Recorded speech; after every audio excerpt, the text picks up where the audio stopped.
खबरों की शुरुआत करते हैं। सबसे पहले आपको दिखाते हैं गुंडागर्दी और बेरहमी की इंतहा। यूपी के अलीगढ़ की कहानी। तालिबान राज नजर आया यहां दबंगों ने एक शख्स को लाठी डंडों से बुरी तरह से सिर्फ इसलिए पीटा क्योंकि उसने उनके कैंडिडेट को वोट नहीं दिया था। तस्वीरों में आप देख सकते हैं कि एक शख्स को बेरहमी से पीटा जा रहा है। इतना ही नहीं, सफेद कपड़ों में नजर आ रहे इस आदमी ने तो बेरहमी की सारी हदें पार कर दी। जमीन पर पड़े शख्स ईंट से कई वार किए गए उस पर, और दरअसल जिस शख्स ने पिटाई की उसे ग्राम प्रधान का चुनाव लड़ा था। चुनाव प्रचार के दौरान ये शख्स पीड़ित के घर भी गया था। तब पीड़ित ने कहा था नेताजी के घर पर काम करने की मजदूरी मांगी थी। नेताजी ने मजदूरी नहीं दी थी, लेकिन इस बात से उन्हें शक हो गया कि उन्हें पीड़ित ने वोट नहीं दिया। इसके बाद उन्होंने इस शख्स को बुरी तरह से पीट दिया। पीड़ित पक्ष का आरोप है कि मारपीट करने के बाद भी उन्हें लगातार जान से मारने की धमकी दी जा रही है। फिलहाल पुलिस मामले की जांच कर रही है।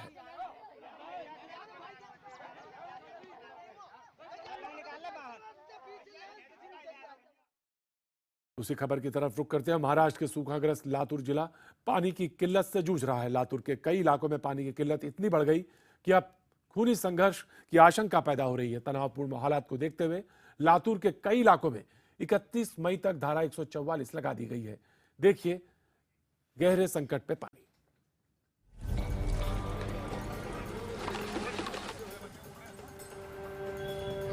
इन तस्वीरों को देखिए, आपको पुलिसकर्मी नजर आ रहे होंगे। इन्हें देखकर आपको लग रहा होगा कि यहां कोई घटना घटी है, इसीलिए पुलिस के जवान मुस्तैद हैं। लेकिन आपको यह जानकर हैरानी होगी कि पुलिसकर्मी यहां पानी पर पहरा दे रहे हैं। तस्वीरें महाराष्ट्र के लातूर जिले की हैं, जो इन दिनों भयंकर सूखे की चपेट में है और लोग पानी की किल्लत से जूझ रहे हैं। इतना ही नहीं, पीने के पानी की बूंद बूंद के लिए लोग तरस रहे हैं।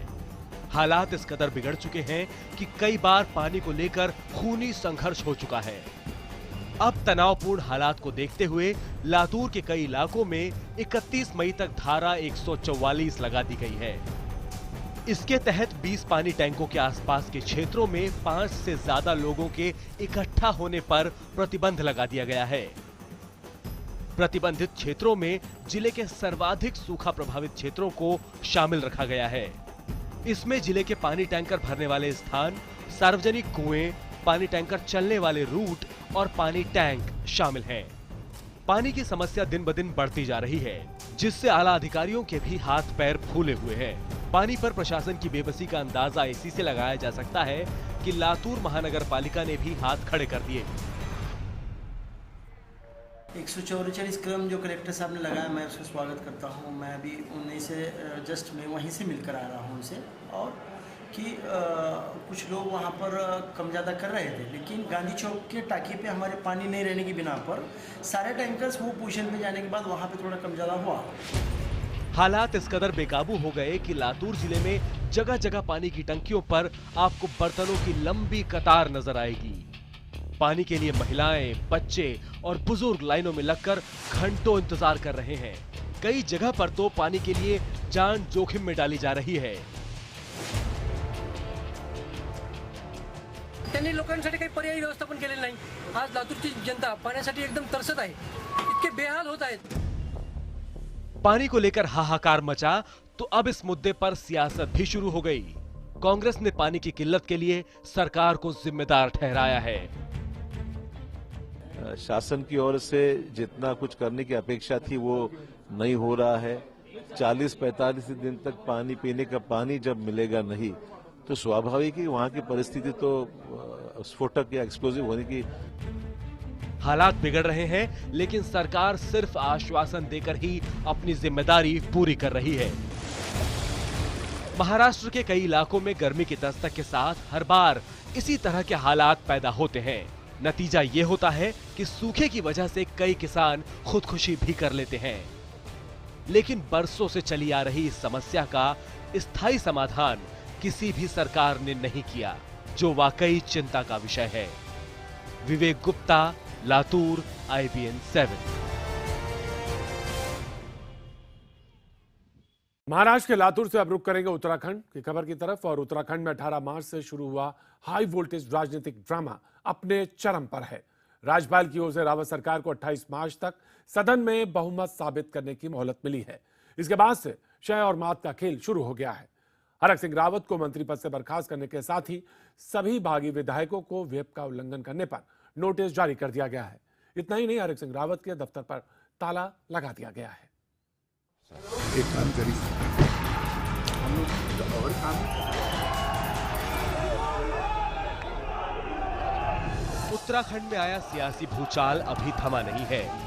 कांग्रेस के बागी हुए 9 विधायकों की वजह से रावत सरकार संकट में है।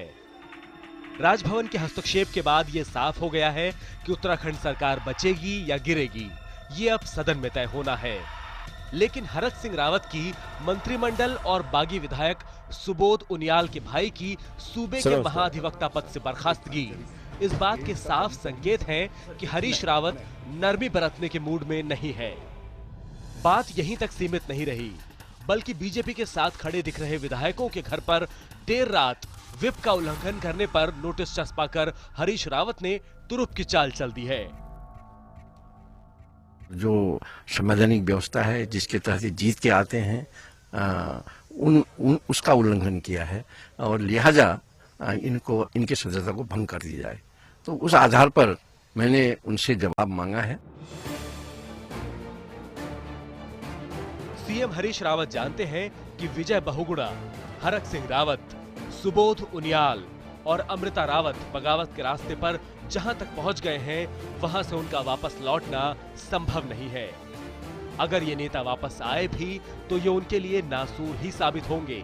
इसलिए हरीश रावत के तमाम सिपहसालार साफ कह रहे हैं कि इनकी वापसी संभव नहीं है। लेकिन बाकी बागियों का घर वापसी पर स्वागत है।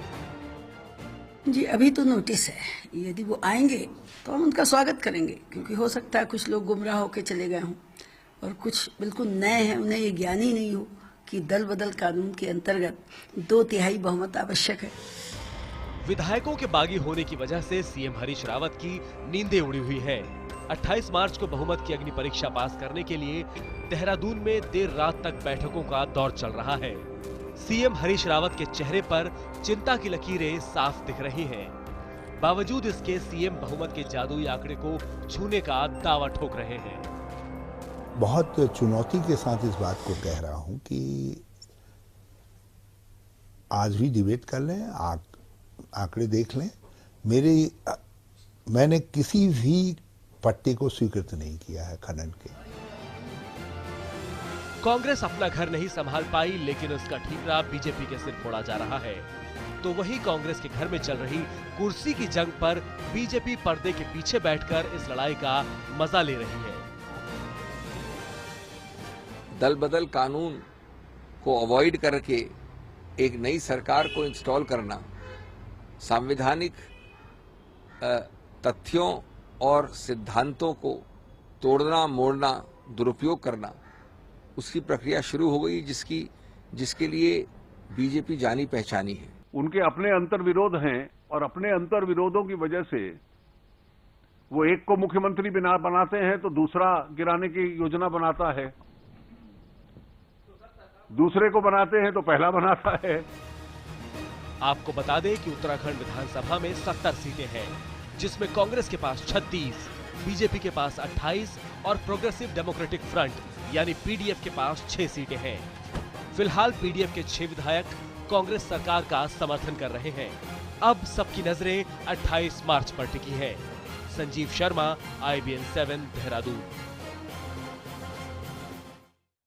बीजेपी की राष्ट्रीय कार्यकारिणी की बैठक आज खत्म हो गई। इस बैठक में कई मुद्दों पर चर्चा हुई।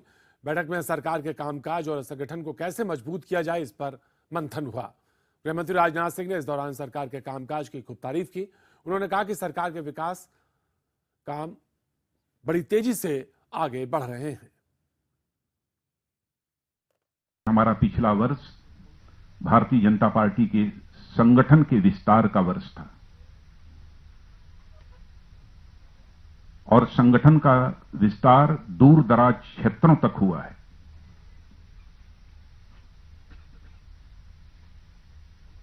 उनका यह भी मानना था कि अब तो हमारे संगठन का एक हॉरिजॉन्टल जो विस्तार होना चाहिए वो तो हो गया है, लेकिन मैं यह आवश्यकता महसूस करता हूं कि कार्यकर्ताओं के अंदर अब इस प्रकार की एक कैपेसिटी बिल्डिंग की आवश्यकता है ताकि भारत राष्ट्र निर्माण में वह एक सशक्त एवं प्रभावी सिपाही के रूप में अपनी भूमिका का निर्वाह कर सकें।